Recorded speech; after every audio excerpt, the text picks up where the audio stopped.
It's time to get your news on. This broadcast is in text, audio and video and is accessed on WIA.org.au. Hello there, I'm Graham, VK1WIA, editor of WIA National News, the news for week commencing February 16, 2025. And this week, in contest news, WIA Summer VHF-UHF Field Day Manager Roger Harrison with the good news, and Felix dries out after the disastrous Ingham floods and presents our operational news again. And Howard, VK4BS, reports on amateur radio and emergency comms in far north Queensland. Alara President Michelle, VK2AYL, joins us. Girl Guide Thinking Day on the air with Alec, VK2MV, and now WIA Returning Officer Pete Cherry, Victor Kilo 2, Lima Papa. Hello everyone. While I have sent an email to all WIA members eligible with a link to vote in the election for directors, I have had a number of queries on how to vote. While the online election should be straightforward, please keep in mind these items. Clicking on the link in the email you have received should take you to the website. Alternatively, you can manually paste the link into your browser. If entering in the above link into your browser, you will be asked for your voter ID, which is your WIA membership number, and your voter key, which is in the email. Please contact the returning officer for your voter key if you do not have it. You will see 5 nominees for 4 vacancies to be created. The election system randomly sorts the list of options on the ballot for each voter. If you click on the blue circles with the eye in the middle, you will see information about the candidates that they have supplied for us. You can select up to 4 candidates. To submit your vote, click on the green Submit Ballot button. You can close the screen and return as many times as you like during the election period prior to submitting your vote. It will be just like voting at your polling booth. Once your ballot goes in the box, it is cast and cannot be changed. So once you submit ballot, it cannot be changed. So please think about your vote and most importantly, exercise your democratic right to vote.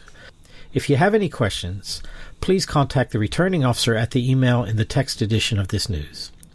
This has been authorized and spoken by Pete Cherry, VK2LP, WIA Returning Officer. Hi, I'm Michelle, VK2AYL. 50 years ago, in 1975, a group of ladies, led by Norma, VK3AYL, decided it was time to encourage more female participation in amateur radio. Far too often, Norma was asked by overseas stations as to how many Australian YLs there were, as they were seldom heard on the HF bands. At that time, the USA had YLRL and WARO was the New Zealand Ladies Radio Association. Norma thought it was time for Australia to have its own YL organisation. Alara, then known as LARA, was formed. You can join the Alara members to celebrate their 50th anniversary on the 26th of July 2025.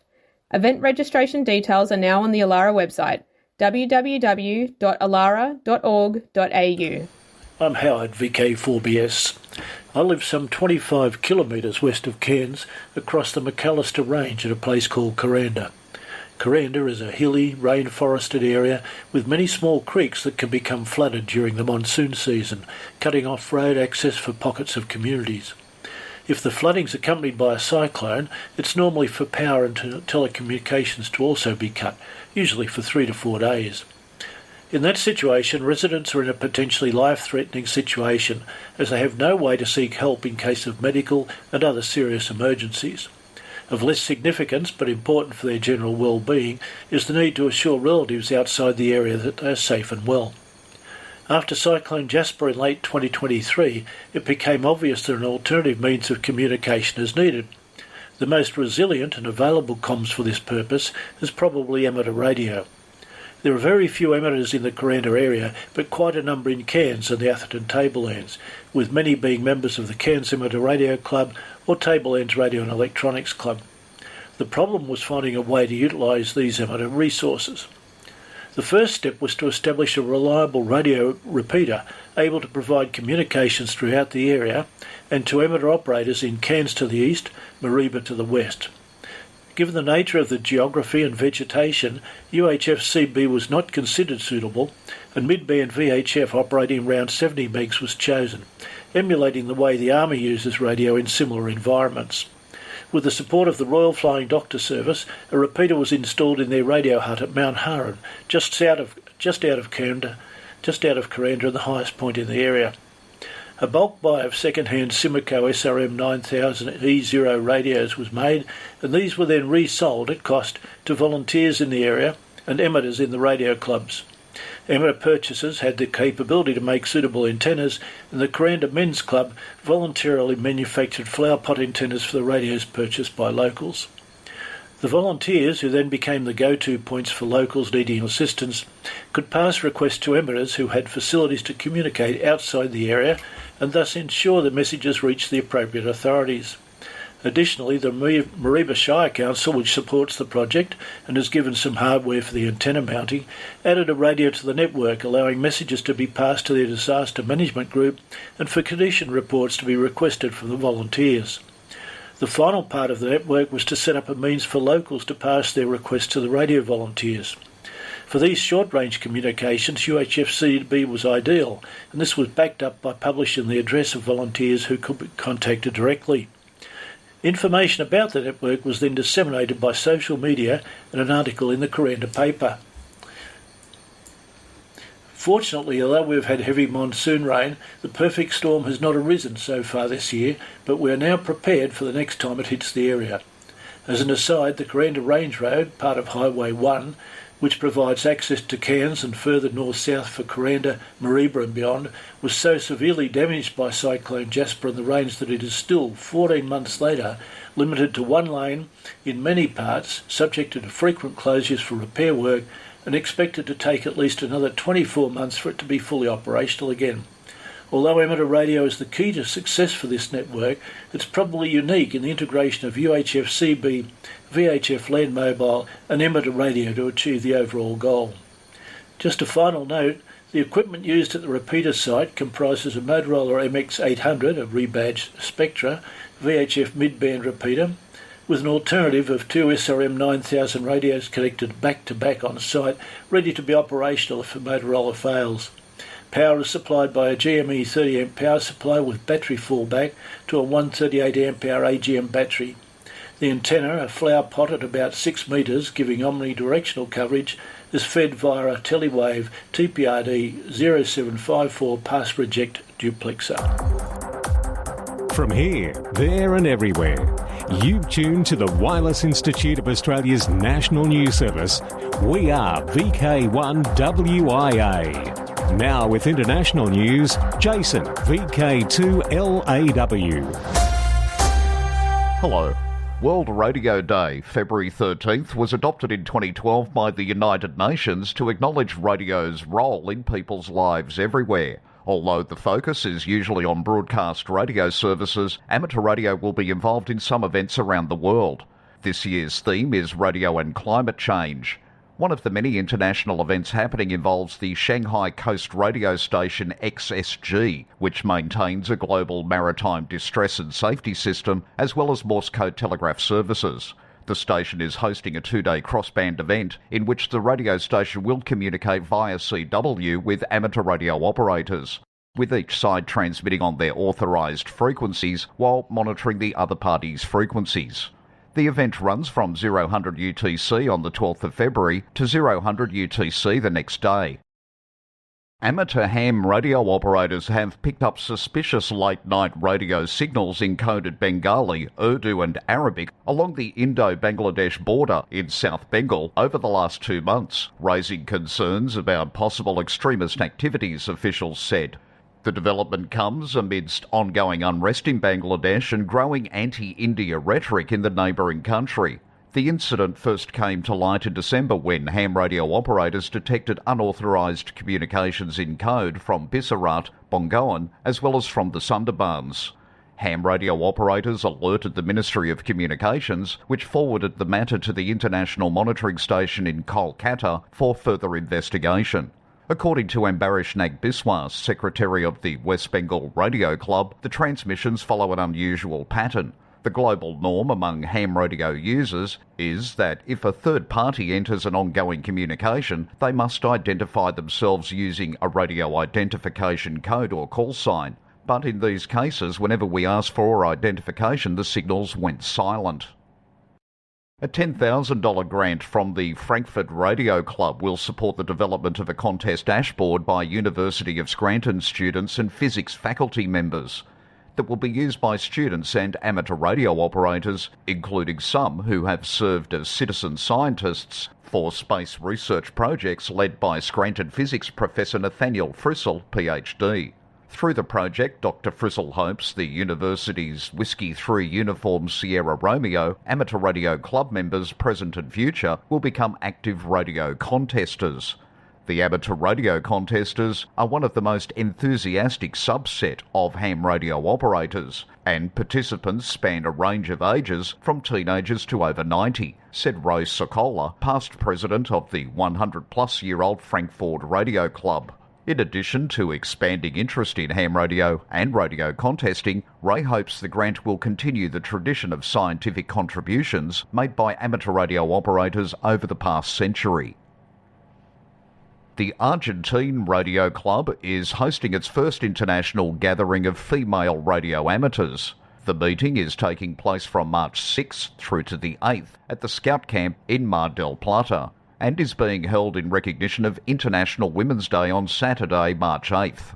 Marina Lima Uniform 1 Victor Yankee Lima, who is on the National Society's Board of Directors, told our US Counterpoint Newsline that the talks and workshops will cover a variety of topics, including a discussion of why national radio societies play such a vital role in defending amateurs' use of the spectrum in each country.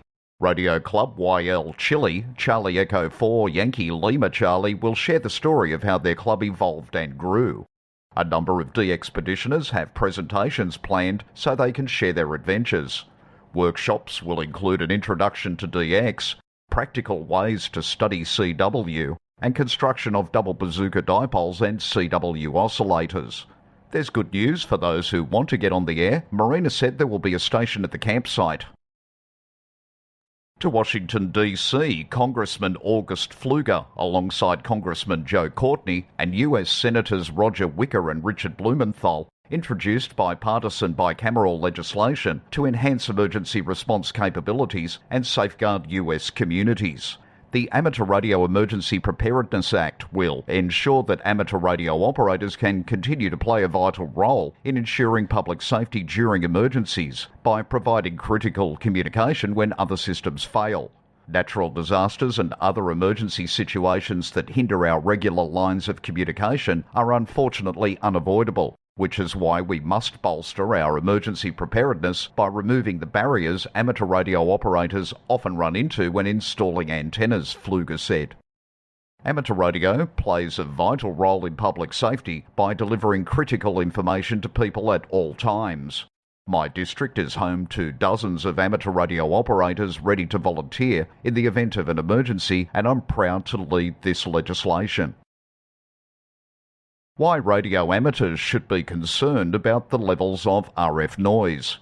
This is one of the leading discussions during the SARL Centenary Technical Symposium on the 22nd of March 2025. In fact, it should not only be radio amateurs that should be concerned, but any person or organisation that's reliant on the radio spectrum. If climate change is such a serious problem, pollution on the RF spectrum is following close on its heels. The DARC, the German National Amateur Radio Society, has taken the problem seriously and developed a monitoring system with over 50 monitoring points across Germany. The system is called ENAMS, the acronym for Electrical Noise Area Measurement System. The DARC team has developed an updated version, ENAMS 2. The SARL is privileged to have one of the senior engineers on the ENAMS team, Andreas Locke, Delta Golf 8 Alpha Lima, to be present at the Centenary Technical Symposium. For WIA National News in Sydney, I'm Jason, VK2LAW. Now, operational news with VK4FUQ. Felix. Now, contest-wise 2025. VHF UHF Field Day, Summer 2025. This is Roger Harrison, VK2ZRH, manager of the VHF UHF Field Days. You may recall that a couple of weeks ago, on the broadcast of the 2nd of February, I mentioned that some well-motivated souls from the Eastern and Mountain District Radio Club in Victoria were beavering away in the background to develop a program to convert VKCL logs into Cabrillo files so that they could be checked by the automated method that is used with other WIA contests. Well, I'm glad to report that after several iterations, the VKCL conversion program is working to everyone's satisfaction, and all logs for the 2023 and 2024 VHF-UHF Field Day events have been converted into Cabrillo format, ready for log checking to proceed. Now the conversion of logs from the recent summer VHF-UHF Field Day can also proceed. There are a few small issues to resolve with some submitted logs so that all can be included, and it won't be too long before tables of results can be compiled and published. Resolving the format for publishing all the results is another step along the way. Rome wasn't built in a day. We must all thank the team of 2 programmers from the EMDRC for stepping forward and for their diligent efforts in helping to resolve the hiatus occasioned by the passing of Mike VK3AVV. CQ1 60-metre contest. SSB, February 21, 2200 hours Zulu, February 23. The IARU 100th Anniversary Centennial QSO Party. The IARU CQP will be held for 9 days, beginning Saturday 12 April and ending Sunday 20 April. This event will celebrate 100 years of the IARU. Harry Angel Memorial 80-metre Sprint, Saturday, May 3. VK Shires Contest, 7th and 8th June. DX Window to the World. Northern Arizona DX Association will be continuing with Year 5 of the 10-year special event countdown to the 100th anniversary of the discovery of Pluto by Clyde Tombaugh at Lowell Observatory in Flagstaff, Arizona. This annual 9-day event is held each February through to the 2030 anniversary. This year's event will take place February 15 to 23, UTC. Our IARU celebrates its centenary this year, 2025. Since its founding in Paris, France, IARU has worked tirelessly to promote innovation in amateur radio and to encourage the growth of the service in communities throughout the world. VI100 IARU is a special event call sign transmitting from VK3 to help celebrate the IARU centennial. QSL via M0 OXO. A team of operators from DARC is active until the 27th of April, using the special call sign DA0 IARU. The station is operating to celebrate the 100th anniversary of the IARU. A9-100 IARU is the special call sign for the Bahrain Amateur Radio Society to celebrate the 100th anniversary of the International Amateur Radio Union.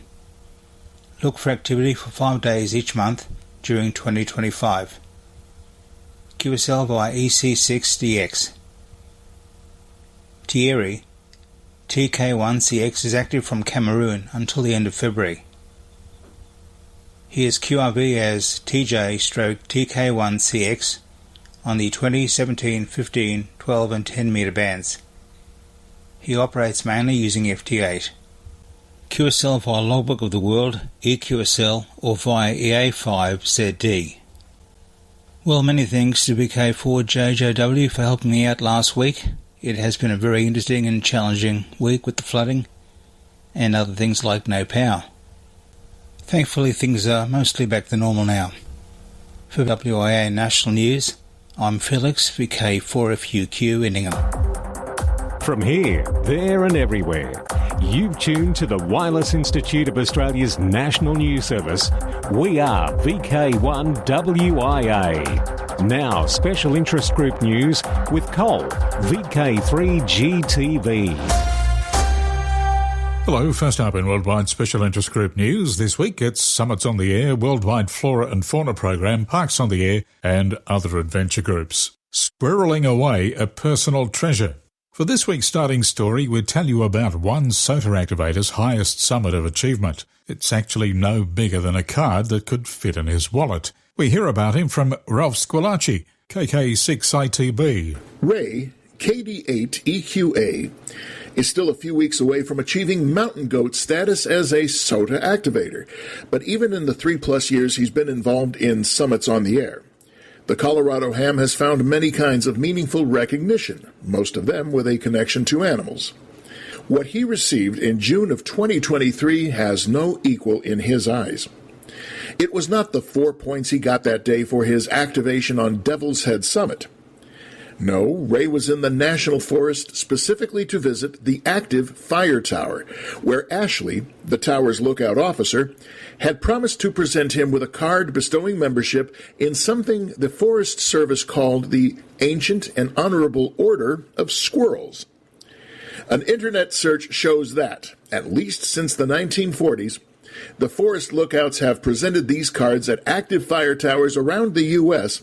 to raise the public awareness of the perils of forest fires. This is Ralph Squilacci, KK6 ITB. Thanks, Ralph. And to Ray, there's no greater honour than being a card-carrying Forest Service squirrel. The card is a tangible reminder of all that was once good in our world, so long ago, and still surrounds us now. I cherish this, he said. It's one of the most valuable things I own. Worldwide Special Interest Group's Final Frontier, Blue Origin, simulates lunar gravity on landmark New Shepard flight.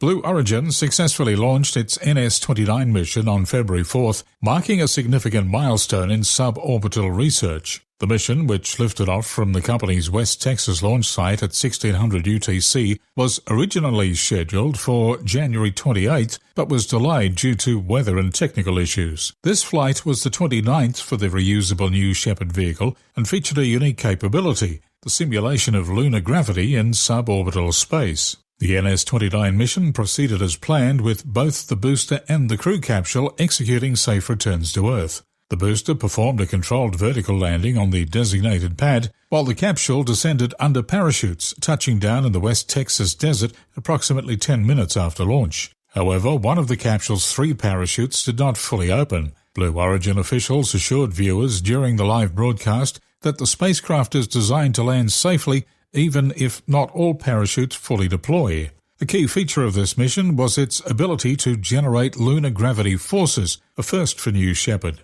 The capsule achieved this by rotating about 11 times per minute for 2 minutes using its reaction control thrusters. This capability was developed to support research on lunar-related technologies, benefiting the 30 payloads aboard the spacecraft. Among these, 29 experiments were specifically designed to test innovations applicable to the Moon's environment. Worldwide Special Interest Groups, Internet, the ham's domain. Over the past months, we've heard how our WIA is revamping the WIA.org.au website. Now comes word how the RSGB has added new material to theirs. Well worth a visit, particularly those listeners, viewers and readers who hold RSGB membership. The RSGB has launched a new web page on how emerging technology can be used in amateur radio. Technologies such as artificial intelligence and 3D printing offer the opportunity to broaden the definition of amateur radio. They can also increase appeal and attract a more diverse audience. For we existing radio amateurs, they offer the opportunity for progression through learning new skills. You'll also find links to 2 RSGB convention presentations, including the newly released talk on 3D printing by Tom Wardle, 2E0JJI. The Society will be adding even more technologies to the webpage in the coming months. The days of dial-up internet. The MP3 file format was always encumbered with patents, but as of 2017, the last patent finally expired. Although the format became synonymous with the digital music revolution that started in the late 1990s as an audio compression format, there's an argument to be made that it's long since been superseded by better formats and other changes. In a world with super-fast internet speeds and the abstracting way of music formats beyond streaming services, few people still care about MP3.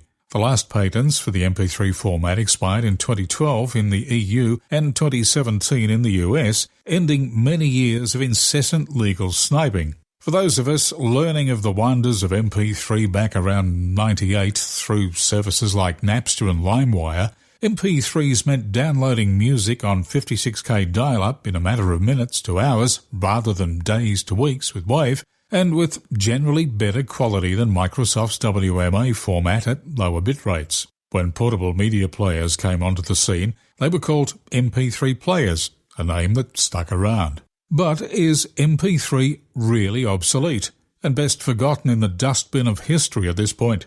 Would anyone care if computers dropped support for MP3 tomorrow? Food for thought. Personally, I think MP3 will be around for a long time yet. IOTA, Islands on the Air. Bernhard, DL2GAC, is using the call sign H44MS from Malaita, IOTA number OC047, in the Solomon Islands between the 9th of February through to the 7th of May. He'll be calling QRZ on 80 through to 6 metres using SSB and FT8. See QRZ.com for QSL details.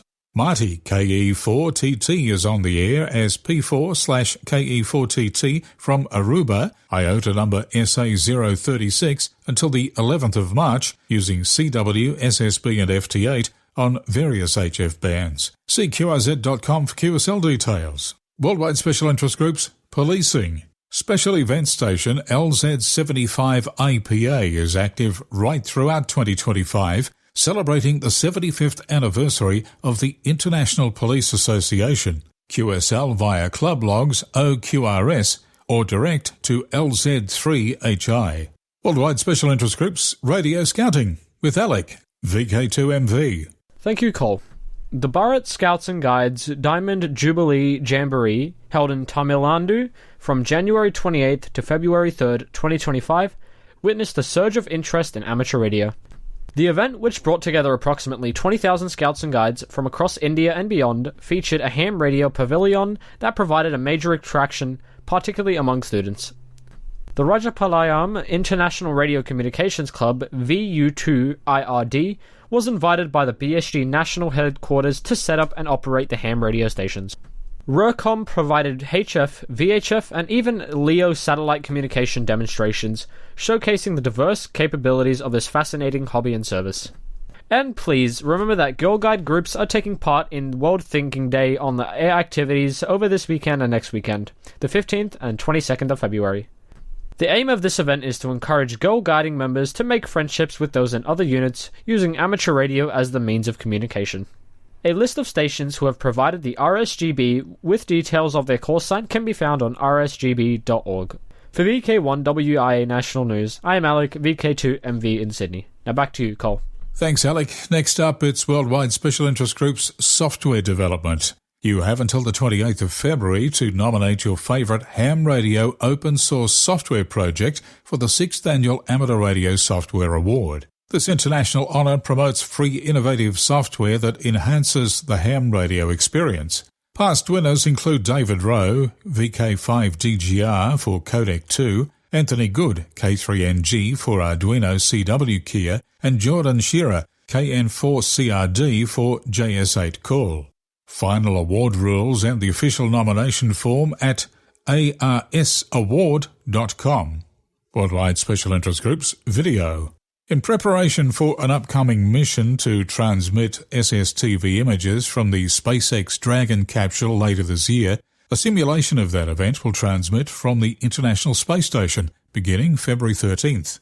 SSTV images are expected to be transmitted from the ISS from the 13th through to the 17th of February. Unlike previous ISS SSTV events, images will be transmitted on 437.550 MHz rather than the standard 2 meter frequency. This event is designed to be a practice session for educators and students that will be participating in the FRAM2 event. The practice sessions will help participants get used to the Doppler effect on 70 centimeters, as well as getting familiar with the equipment. More information on the FRAM2 event later this spring can be viewed on the FRAM2 website. And that's the latest Worldwide Special Interest Group news for this week. I'm Col, VK3GTV. It's a date, and once again, clubs are welcome to email text along with the audio for this section. So, next month, in March, in VK3, it's the Yarra Valley Amateur Radio Group's Hamfest, March 1, at the Community Centre, Muraloo Bark. In VK7, it's Meet the Voice Social Outing, Ross Caravan Park, March 23. And now, until next week, I'm Graham, VK4BB. Walk softly. From Australia, this has been the Wireless Institute of Australia with the weekly news service. This broadcast is in text, audio and video and is accessed on wia.org.au. Courtesy of Bevan, VK5BD's ATV and YouTube channel, this has been WIA National News. We're back now, live and local, and your voice, your callbacks. And don't forget, tick like.